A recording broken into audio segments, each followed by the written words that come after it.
বন্ধুরা, আগের দিন আমরা শিখলাম হ্যাভ ভার্ব, তারও আগে শিখেছি বি ভার্ব।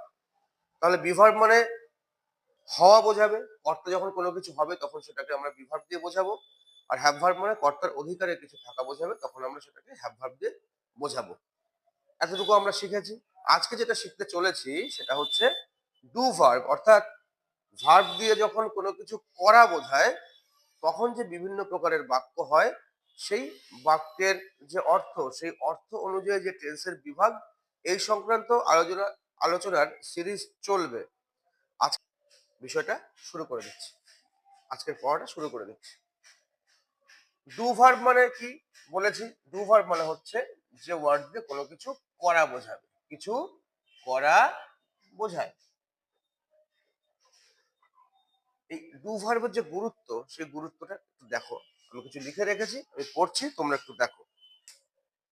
প্রথমে কি লেখা আছে? আমি পড়ি। প্রথমে লেখা আছে আমি পড়ি। আচ্ছা, আমি পড়ি দ্বিতীয় বাক্যটা আমি পড়ছি, তৃতীয় বাক্য আমি পড়েছি, পড়েছিলাম, আমি পড়ছিলাম, আমি পড়বো। বন্ধুরা, একটা জিনিস একটু খেয়াল করো তো দেখি। প্রথমত সব জায়গায় লেখা আছে আমি আমি আমি আমি। আচ্ছা, এই পুরো বাক্যটা যখন পড়ছি, এই বাক্যটার যে মানে, এই বাক্যটার যে মানে, এই বাক্যটার যে মানে, প্রত্যেকটা বাক্যের যে মানে দেখো তো দেখি। এই মানেগুলো কি সবাই একই? সবকটা দিয়ে কি একই জিনিস প্রকাশ করছে? আমি পড়ি, দ্বিতীয়টা লেখা আছে কি আমি পড়ছি, একই জিনিস নয়। তারপরটা লেখা আছে কি আমি পড়েছি, একই জিনিস নয়। তারপরটা পড়েছিলাম, দেখো একটার সঙ্গে কিন্তু একটার মিল নেই। এরকম এখানে যে আমি মোট ছখানা বাক্য লিখেছি, এই ছটা বাক্যের মধ্যে কিন্তু কারোর সঙ্গে কারোর কোনো রকম অর্থের মিল নেই। অথচ দেখো প্রথমে লেখা আছে কি আমি আমি আমি আমি, সবকটাতে কিন্তু প্রথমে লেখা আছে আমি। আবার বলছি যে মানেগুলো হচ্ছে পৃথক, আলাদা। তাহলে এই যে মানেগুলো আলাদা, এই এই এক একটা বাক্যের সঙ্গে আরেকটা বাক্যের যে অর্থের পার্থক্য, এই অর্থের পার্থক্যটা কে করে দিচ্ছে জানো? করে দিচ্ছে হচ্ছে এই পড়ি, এই পড়ছি, এই পড়েছি, পড়েছিলাম, পড়ছিলাম, পড়বো। এখন এরা কারা? এরা হচ্ছে ক্রিয়াপদ। এরা কি? এরা হচ্ছে ক্রিয়াপদ, বলা হচ্ছে verb। এগুলো কিরকম ভার্ব জানো? এগুলো হচ্ছে অ্যাকশন ভার্ব, অ্যাকশন ভার্ব বা ডু ভার্ব। অ্যাকশন ভার্ব অর্থাৎ এগুলোকে দিয়ে কিন্তু যে কর্তা কোনো কিছু হওয়া বা কর্তার কোনো কিছু থাকা, এরকম কিন্তু কিছু বোঝাচ্ছে না। এগুলোকে দিয়ে কি বোঝাচ্ছে? কর্তা কোনো একটা কাজ করছে, সেই কাজটাকেই কিন্তু বোঝাচ্ছে এই বাক্যগুলিকে দিয়ে, বা প্রত্যেকটা বাক্যকে। এবং এই ক্ষেত্রে কাজটা কি? এই ক্ষেত্রে কাজটা হচ্ছে পড়া। আমি পড়ি, আমি পড়ছি, এক্ষেত্রে কাজটা হচ্ছে পড়া। এবার যদি আমরা তিনটে বাক্য যদি পাশাপাশি রাখি, আমি একজন পাইলট মানে কি? এখানে বিভার হচ্ছিল, আমি আগে সব আলোচনা করে দিয়েছি, আর করছি না। আমার একটি গাড়ি আছে মানে কি? অধিকারে কিছু আছে, এটা হ্যাভ ভার্ব। আর এটাই কিন্তু আমার একটা কাজ করা বোঝাচ্ছে, এটা হচ্ছে আমাদের ডু বা অ্যাকশন ভার্ব। ক্লিয়ার? তাহলে যখনই একটা বাক্য পড়বে, সেই বাক্যটাকে দেখবে যে সেই বাক্যটা নিয়ে কি বোঝাচ্ছে। কিছু থাকা বোঝাচ্ছে, কিছু হওয়া বোঝাচ্ছে, নাকি কিছু করা বোঝাচ্ছে। এবারে সেই অনুযায়ী কিন্তু সেই বাক্যের ইংলিশটাকেও আমরা লেখার দিকে আস্তে আস্তে অগ্রসর হব।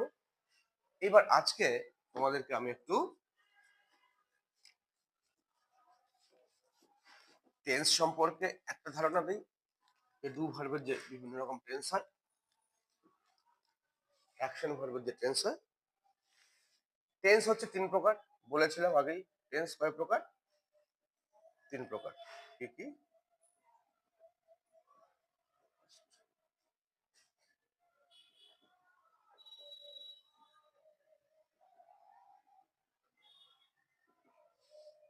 পাস্ট মানে অতীতকাল, প্রেজেন্ট মানে বর্তমানকাল, ফিউচার মানে ভবিষ্যৎকাল। আবার প্রত্যেকটি টেন্সের রূপের পরিবর্তন হয়। সেগুলি কি সব তোমাদেরকে বলে দেবো, যে বাংলা বাক্য কেমন হলে সেটা কোন টেন্স হয়। তোমরা সব আস্তে আস্তে তোমরা আমার চ্যানেলের সঙ্গে থাকো, তোমরা সব বুঝতে পারবে, সব শিখতে পারবে। Indefinite,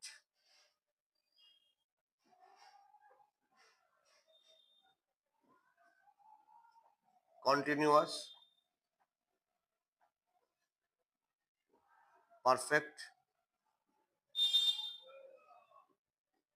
perfect,